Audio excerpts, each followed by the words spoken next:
afternoon, everyone. I'm Grant Swartzwelder, President of OTA Environmental Solutions. Welcome to this edition of Oilfield Strong.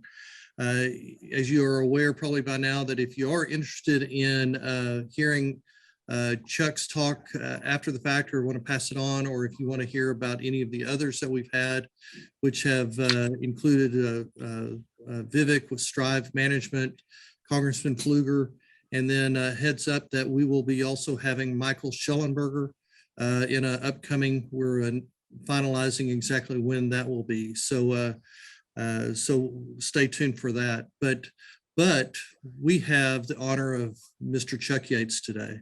Longtime friend, known and loved by so many people in the industry, formerly head of Kane Anderson, and now is associated with Digital Wildcatters and on various boards. And I could go on, but no need. But he does have a podcast that's always entertaining that later on he'll tell about that.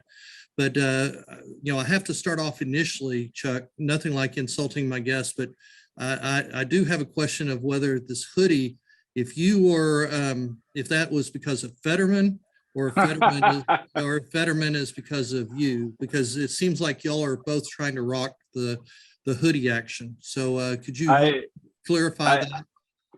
I hope I've been wearing hoodies longer than Fetterman.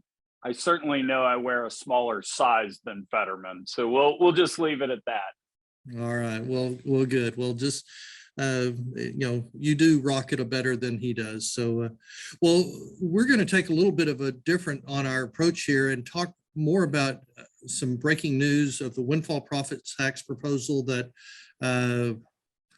Joe Biden threw out yesterday, but then also kind of Chuck's been looking into what's happening over in Europe with Nord Stream, but also, they've tried windfall profits tax and having some challenges with it. But Chuck, let me throw that mesh of question out to you and see what you want to do with that. Yeah, and no, appreciate you having me back on. Sequels generally suck, so I will try my best today. But it's been about 2 or 3 years, so people I think have had a chance to forget the first. Okay, perfect.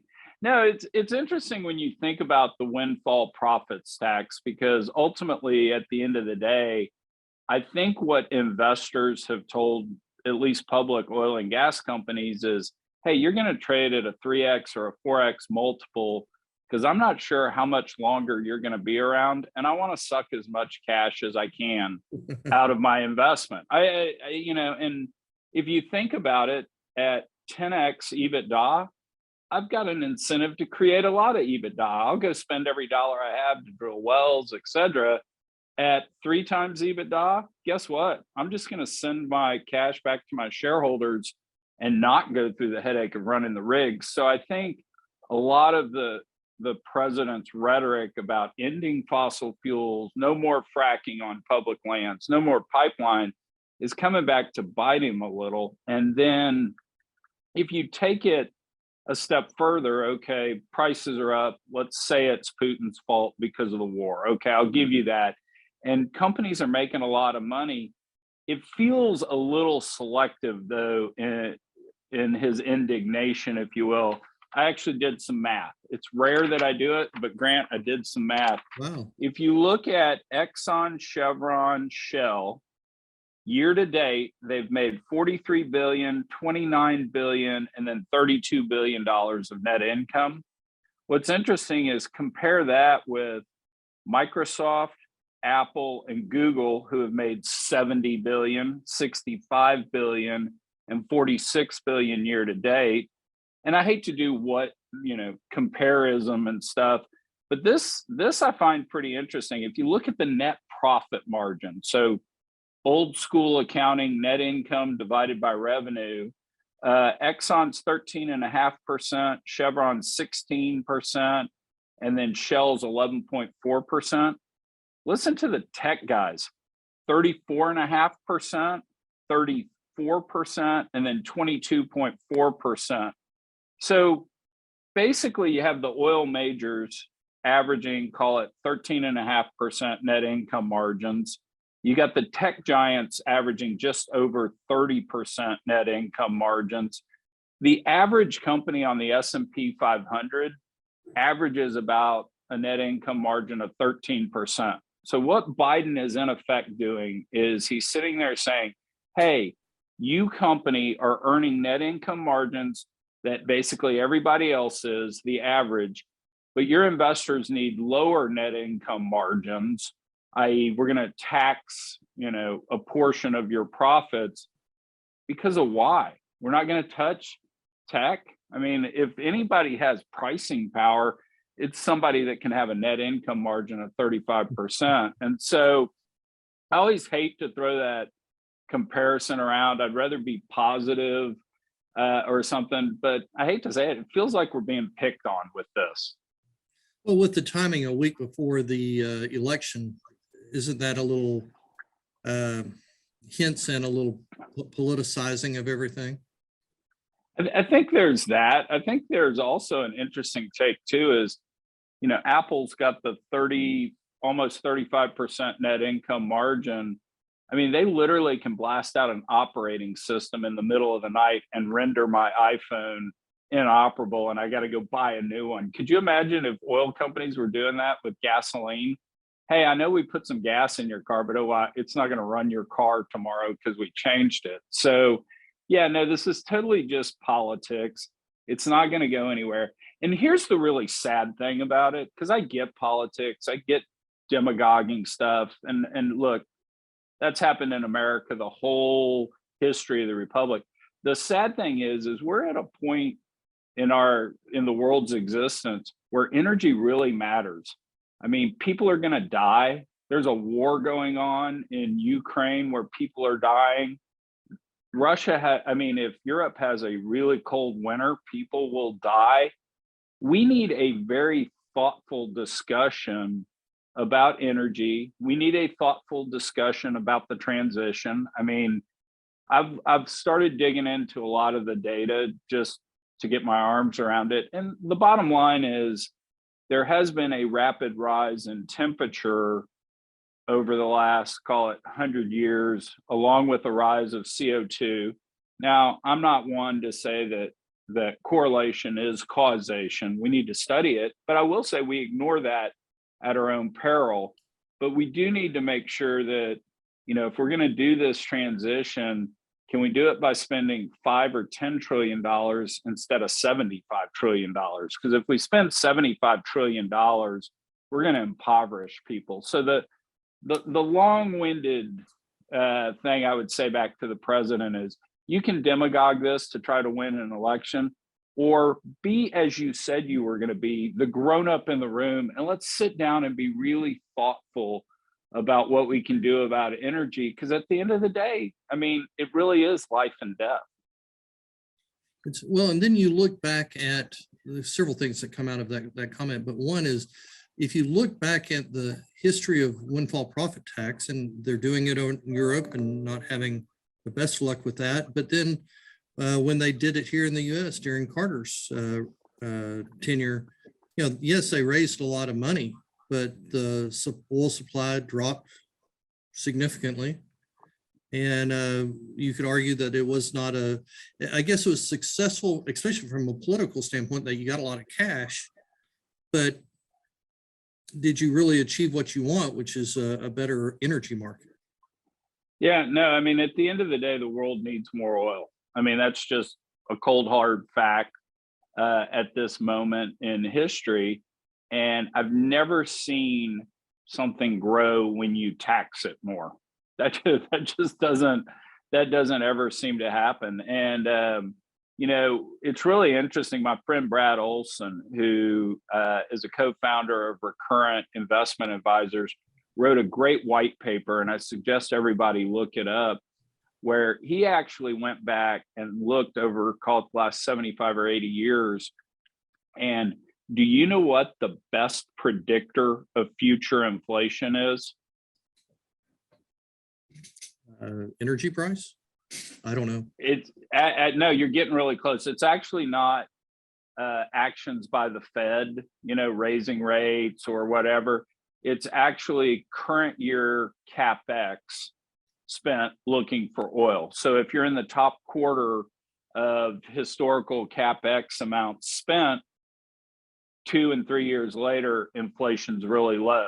And there's a inverse correlation there of like 75 to 80%, which is much stronger than any of the levers that the Fed can pull, tightening, loosening, where those have a tendency to be kind of 50% correlation, i.e. a coin flip.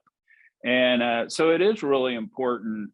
If you want lower inflation, you can't just print oil into the economy. The Fed can't do that. And so I have a tendency to be a bit of a Milton Friedman guy. At the end of the day, inflation's created by printing too much money, period. But there's no question that oil and oil prices have a big impact there. And all the demagoguing, all the taxes, I don't care what anybody says, they're not going to lead to more oil in the world. And then throw in regulation and all the ESG items as well. It seems like most of those drivers are hinting at lower CapEx, lower drilling, and therefore less oil. And higher price. I mean, right? Supply and demand, we all learned it, first day of economics. The less of the supply and more demand, you get higher prices.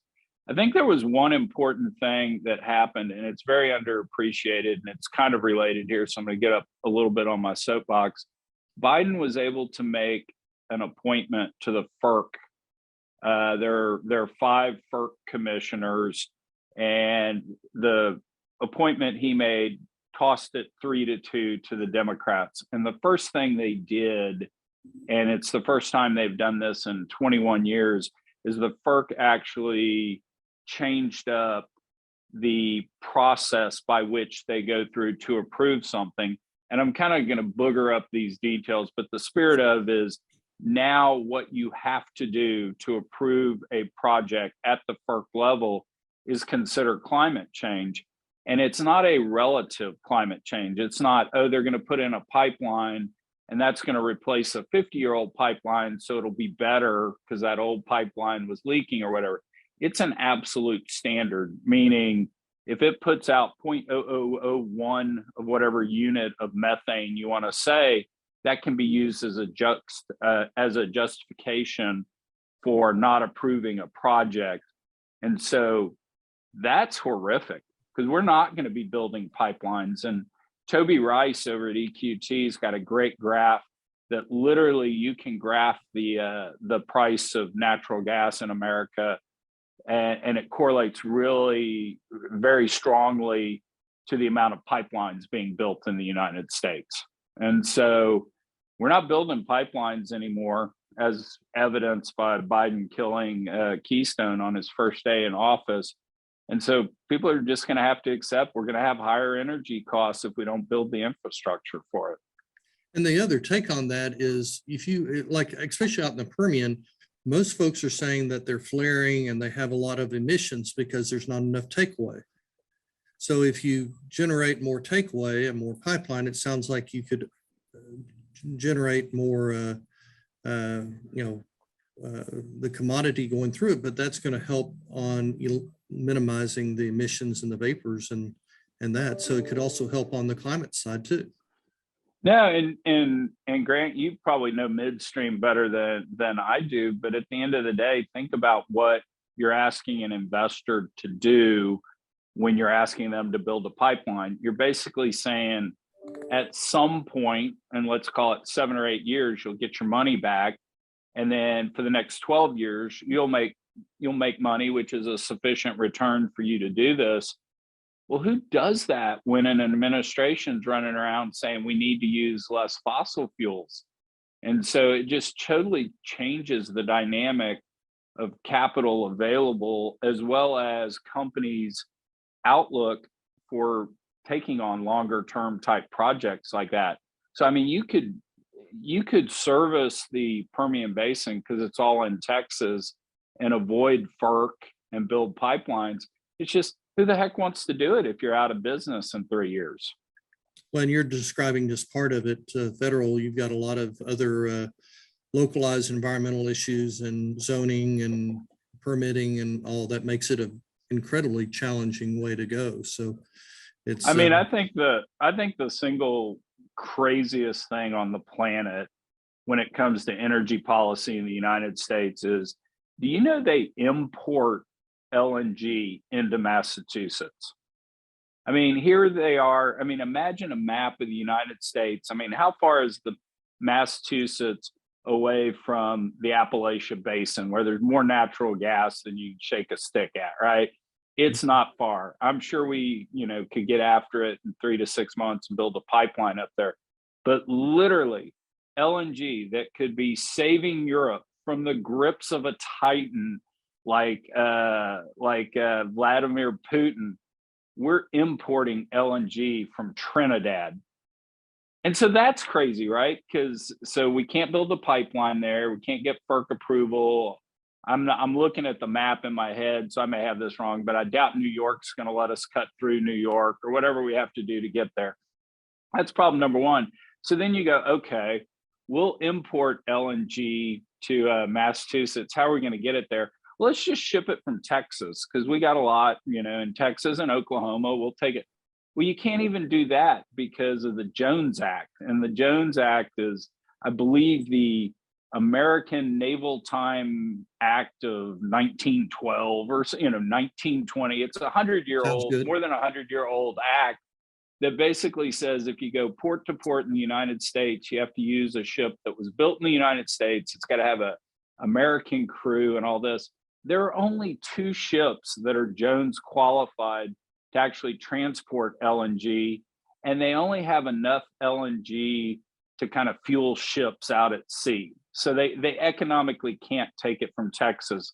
So literally Massachusetts can't even buy LNG from Texas. They got to go buy it from Trinidad. Back in, I think it was 2018, Massachusetts actually took a shipment of Russian LNG. I mean, how crazy is this? And you go, okay, well, we're not allowing all this building to be done because it's bad for the environment. Well, guess what? Because all the LNG had to go to Europe last winter, there was a day last year where literally 25% of the heating done in Massachusetts was burning fuel oil. I mean, how is that good for the environment? I'd love to hear that. And oh, by the way, you produce natural gas down in Trinidad, you liquefy it, you put it on a tanker to send to Massachusetts. Tankers run off diesel. I mean, that's not good for the environment. So anyway, it's just absurd. And it goes back to the original point. We can demagogue energy all we want to, but energy is life. Energy is standard of living. And we need to have a thoughtful conversation about how we do this. And the demagoguing is just not letting us do it. And so the response to that, or how do you, I always wonder, like, then why doesn't all these large independents and Exxons and others spend some money to fill that vacuum with some more pro-energy, pro-US type of messages? But can we have a quick segment? Because you've known me a long time, so you can back me up on this statement. I'm usually a lot of fun. I'm usually a cheery guy. I feel like I've been buzzkill guy on this, and I hate to do that to the audience. So I'll get back up on my soapbox. Number one, the reason we suck at messaging, and I hate to say this to my dear friend Grant, because you are one, we're an industry run by a bunch of engineers. So no worse group of people to try to create a message than a bunch of engineers. I would love for engineers to run the world, Grant. You can be in charge, you can be czar, just let me tell the story. So that's number one. Number two, I think as an industry. Wait a minute, just in defense of engineering. So you're saying engineers are bad, but Rice University graduates are more fun and more outside of the box thinkers? I'm saying this individual Rice political science major might be better at telling a story than an engineer, than your typical engineer. With enough caveats, you are correct.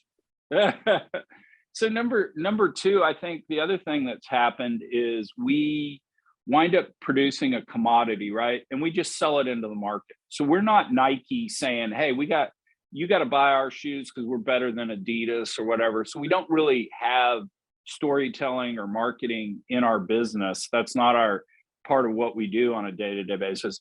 And I think the third thing that we've done is we've delegated this to the majors. We've said, hey, majors, go do this. I am a big Lee Raymond fan. I mean, Lee Raymond could run my oil and gas company any day. I like all three of his sons a whole lot. They're great people. I don't want Lee Raymond speaking to the press about oil and gas. We just need to be better at telling stories. And then kind of the fourth thing I'll say that I don't think we appreciate as energy people is you can celebrate Elon Musk and Steve Jobs and Bill Gates and all these tech titans and entrepreneurs, because generally when the US economy is doing really well, that's when those guys are at their richest point. So it's okay to celebrate them because everybody's doing really well. Energy runs counter-cyclical. So if we're doing really, really well and prices are high and we're on top of the world and we're at our richest point, guess what? Generally speaking, the economy is going to be suffering and real people are going to be suffering paying gasoline prices. And we have not been sensitive to that in our history. And we really need to. We need to show empathy. And so my solution to part of this, because we've kind of buried our heads in the sand when it comes to storytelling, trying to win back the narrative. We've just said, these people are so mean to us, let's not say anything back or whatever. Here's what people need to do. Everybody has a cell phone. Everybody can get on a social media site. And in all seriousness, I want you at least 2 or 3 times a week, record something you're doing in the business. If you're out in the field, record a pump jack and explain, hey, this is how it works. If you're a reservoir engineer and you're looking at a decline curve, record, hey, this is an oil well. Oh, by the way, do you know it's a declining asset? It's going to produce less today than it did yesterday. And just explain how things work. Because I will tell you this, even posting something like that on Instagram and getting 10 likes has such a viral effect. And I think 75% of us winning the narrative back and being able to have a seat at the table so we can have a thoughtful discussion about all this is just proving we're human. Because honestly, people outside our echo chamber of energy don't know that we're human beings. And we need to change that. And you change that with content. Well, fortunately or unfortunately, that has more action items than what I hear from most of the oil and gas company executives when they talk about that. It's always really vague and kind of waving the hands. So that at least had specifics to it. So I will say this real quick about content is today's generation, that's the greatest source of leverage you have for any kind of inbounds you want, any type of changing the narrative you want. And 2, it's got to be authentic. If you sit down with a CEO of an oil and gas company, they get out a professional camera crew, they write a script, it is polished to the nth degree and all that. And that's not what people, everybody today grew up live on Instagram, everybody's doing TikTok videos, etc. So you've got to be real, you got to be authentic. If you're a small independent and you actually spilled some oil, go out and record cleaning it up and tell people what you do. Hey, we spilled oil here. This is what we do. We changed out that valve to make sure it's not leaking. And oh, by the way, here's what we do. Then we come back and test. Whatever you do, you can be real. You can be authentic because that's what connects with people. It's not the polished BS that if someone in the energy business is going to do some advocacy feels like they need to do. We're running out of time, but I do want to hear your comments on what's happening in Europe from oil and gas and Nord Stream. It is interesting. I just found out that it's actually the British that blew it up, according to the Russian diplomat corps. So now that I know that makes me understand it a lot. Did I get that right? Yeah, so the short version on Europe is they basically went all in on renewables. They decommissioned nuclear coal. Lo and behold, they look up, they don't have any energy, they're hosed. They also are dependent, and I always say this, bad things happen when you buy oil and gas from monsters, and Putin's a monster. So, I mean, they cast their lot there. And so they're just having to have the discussion in real time that we need to be having today in the United States that I've been talking about this whole time is let's be thoughtful. Let's figure out how to do this because there's certainly ways to balance all these factors. That being said, two quick things on Nord Stream. My friend Mark Mills and I, right after it happened, had a drink or two. We talked about it. His take is the Iranians did it. Because if you think who could replace that natural gas to Germany, the Iranians have empty pipes because of all the sanctions that's been placed on them. They've got the natural gas fields in northern Iran. They can pipe natural gas to Europe. Now, Europe kind of daisy chains natural gas. It's not long haul like we do in the United States. So there would be some logistics, but in relatively short order, potentially the Iranians could get there. And what's a core competency of the Iranian government? It's blowing shit up, right? So they do that pretty well. So that was his take. And I found that fascinating. Then I did a podcast last week at the Digital Wildcatters Fuse conference. We did a podcast in front of a live audience. I had on Marshall Atkins, Stacey McDonald, Brad Olson, and Ahmed Atwan. And we talked about this very issue. And the interesting take that Brad had is he said, okay, who really suffers if Germany and Russia have this detente where Germany says, I need their natural gas. Okay, I'll look the other way a little bit. And the Russians are like, I really need the hard currency, so I'm going to sell them the natural gas. And they have this uneasy alliance. Who suffers the most? I'll put it to you, Grant. You're putting me on spot. Putting you on the spot. Because I'd never thought of this either. And I gave the same answer you did. Huh? Yeah, thank you. No, so Brad's take was Poland. I mean, if you think about it, Poland's sitting right there, watch the Russians march straight into Ukraine. They're taking all of their refugees into Poland. And the worst thing on the planet could be Germany saying, okay, we got Russian gas back. And the Russians going, we want Poland too. Why don't we call it even if you give us Poland too? So his take was Poland did it, which I doubt they did, but that's pretty fascinating stuff. Man, now I know why you're doing all this with TMZ. You're great with these conspiracy forecasts here. The CIA killed Kennedy. I still believe that. Well, and that one I could actually probably believe. So do you want to give a plug for your Fuse and your podcast? I think y'all had a successful Fuse conference. Sure. Yeah, no, appreciate that. So on the podcast front, I drop 2 a week. One's called Chuck Yates Needs a Job. It's generally speaking kind of long format. Think Joe Rogan. Most of the time I have a guest on. The other podcast I do is BDE, Big Digital Energy. We call that the weekly summary of the energy business for people that think Jim Cramer sucks. And so the other thing we do a lot of at Digital Wildcatters is we do events. So we do energy technology nights where oil and gas technology company startup types will get up and present their business plan. And so it kind of has a feel of Shark Tank meets a WWE event because there'll be like the winner always gets big wrestling. But in the spring, we do the Empower Conference, which is the convergence of Bitcoin mining and the energy business. Because at the end of the day, Texas is going to be the home of all Bitcoin mining out there. We believe that, and it's going to be done by energy companies because this is simply just another way for energy companies to monetize their product. And like you said, we just got done with our Fuse conference, which was last week.